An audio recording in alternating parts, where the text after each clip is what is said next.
I'm not Noorjahan. I'm Sita Mahalakshmi, wife of Lieutenant Ram. அடுத்த செகண்டே சிரிக்கிறீங்களே.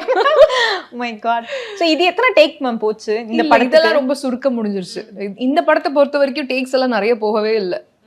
ரொம்ப சீக்கிரமா குயிக்கா ரொம்ப ஈஸியா தான் இருந்தது இது பேசுறதுக்கு.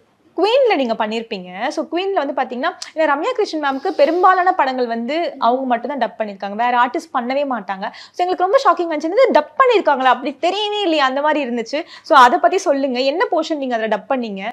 அந்த சிஎம்மா வருவாங்க இல்லையா, பிகினிங்ல இருந்து எண்ட் வரைக்கும் அவங்க டிஸ்கிரிப்ஷன், அவங்களோட ஸ்டோரியோட டிஸ்கிரிப்ஷன் மாதிரி அப்படி போயிட்டே இருக்கும். பின்னாடி சீன்ஸ் எல்லாம் வரும் இல்லையா. ஸோ அந்த சிஎம் போர்ஷன்ஸ் ஃபுல்லாகவே நான் தான் பேசினேன். அவங்க வந்து இங்கிலீஷில் எடுத்துட்டாங்க. ஸோ இந்த சிஎம் போர்ஷன்ஸ் ஃபுல்லாகவே வந்து கௌதம் வாசுதேவ் மேனன் சார் ரெக்கார்ட் பண்ணிட்டாங்க. இந்த சீன் போர்ஷன்ஸ் வந்து இவங்க பிரசாத் முருகேசன் சார் டைரக்ட் பண்ணிட்டாங்க. இதை வந்து கௌதம் சார் பண்ணிட்டாங்க. ஸோ நிறைய வாய்ஸஸ் போயிட்டுருக்கு. ஏன்னா இங்கிலீஷில் பேசிட்டாங்க, அதெல்லாம் வந்து தமிழில் இருக்குது. என்னன்னா மேம் வந்து பேசுறதுக்கு அவங்க I think she was kind of busy.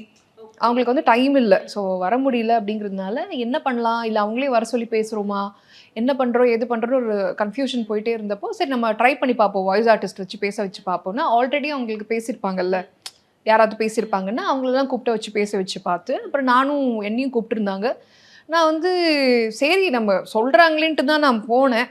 But ரொம்ப ஆச்சரியமாக எனக்கு, ஏன்னா யாருக்குன்னு கேட்ட உடனே ரம்யா கிருஷ்ணன் மேம்க்குன்ன உடனே எனக்கு கொஞ்சம் பகீர்னுச்சு. எப்படி நம்ம மேட்ச் பண்ண போகிறோம் அப்படின்னு சொல்லி. பட் அதை வந்து ஒரு டாஸ்க்காக ஒரு சேலஞ்சாக எடுத்துக்கிட்டேன்.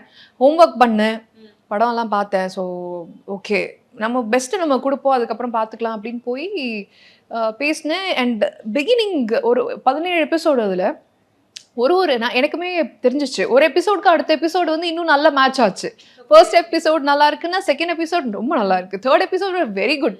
ஸோ அது வந்து இன்னும் என்ஹான்ஸ் ஆகிட்டே போச்சு படிப்படியாக. அதனால ரொம்பவே சந்தோஷமாக இருந்தது. அண்ட் நம்மளுக்கே ஒரு கான்ஃபிடன்ஸ் லெவல் இன்க்ரீஸ் ஆகும் இல்லையா. ஓகே ஃபைன், ரம்யா கிருஷ்ணன் பண்ணிட்டோம் அந்த மாதிரி இருந்துச்சு. என்னன்னா நிறைய பேருக்கு அவங்க தான் பேசினாங்க அப்படின்னு சொல்லி நினச்சிருந்தாங்க. ஸோ அதில் யாராவது ஏதாவது சொல்கிறாங்களா, டப்பன வாய்ஸ் வந்து சரியில்லை, ஏன் டப்பிங் பண்ணாங்க, ஏன் அவங்க பேசலன்னு ஏதாவது கேட்பாங்களா அப்படின்னு வெயிட் பண்ணிட்டு இருந்தேன். பட் லக்கிலி யாருமே, not even single news or single message from anybody saying that அந்த டப்பிங் சரியில்லை அது இதுன்ட்டு. ஏன்னா நிறைய பேருக்கு தெரியவே இல்லை அவங்க பேசலை அப்படின்னு சொல்லி. நான் ரொம்ப தேங்க் பண்ணணும், மேம் வந்து பேசலாம் நான் பேசினேன். ஸோ எனக்கு ரொம்ப சந்தோஷமான ப்ராஜெக்ட், ரொம்ப பிடிச்ச ப்ராஜெக்ட் கூட. ஏன்னா நாங்களே வந்து குவீன் அப்படின்னு பாக்குறப்போ இதுல இவங்க யாருக்கு டப் பண்ணாங்க, இல்லை ரம்யா கிருஷ்ணன் மேம்ல பண்ணிருக்காங்க, அவங்களோட ஓன் வாய்ஸ் மாதிரி தானே இருக்கு, அப்படிதான் ஃபர்ஸ்ட் நினைச்சோம். அப்புறம் தான் ஷாக்கிங் ஆச்சு நீங்க தான் பண்ணிருக்கீங்க அப்படின்றது. ஸோ அந்த ஏதாச்சும் அதுல இருந்து ஒரு சீன், பர்டிகுலர் சீன் ஏதாவது ஒன்று பண்ண முடியுமா? குழந்தைங்க அப்படி பிஹேவ் பண்ணாங்க, ஆனால் அவங்க ஏன் அப்படி நடந்துக்கிட்டாங்கன்னு எனக்கு தெரியல.